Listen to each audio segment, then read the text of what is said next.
Setting goals is the easy part. It's great that you've decided to set some new goals, but the challenge comes in following it through. So let me walk you through some steps that I work with my clients on when they have some new goals that they want to meet. First thing I tell people is just brainstorm everything in your life that you'd like to see some change. So here's one from a workshop I've done.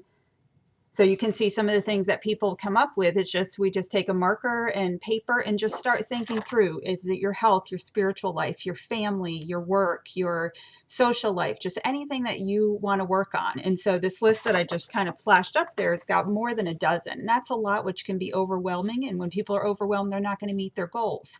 So after you do that brainstorming, then pick three. What are the three that are the most important to you that you want to start working on?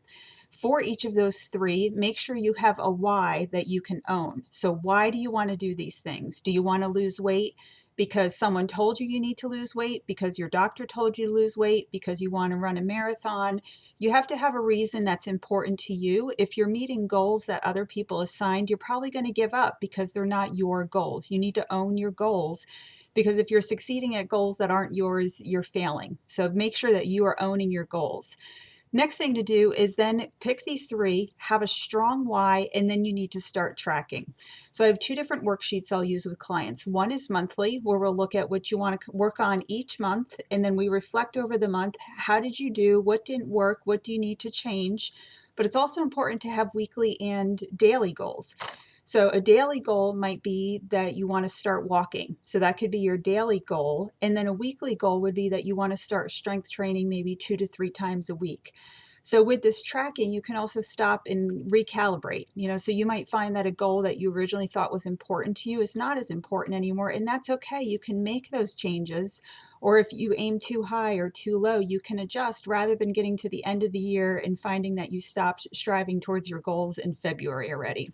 Also, the other thing to note is even though January 1 is that big time when everybody wants to start their new goals, they set their resolutions, there's nothing magical about it. You can start this at any time of the year. So if you have something where you set these goals in January 1st and you didn't meet them the rest of the year, you can start at any time, any day, any week, you can start creating your new goals.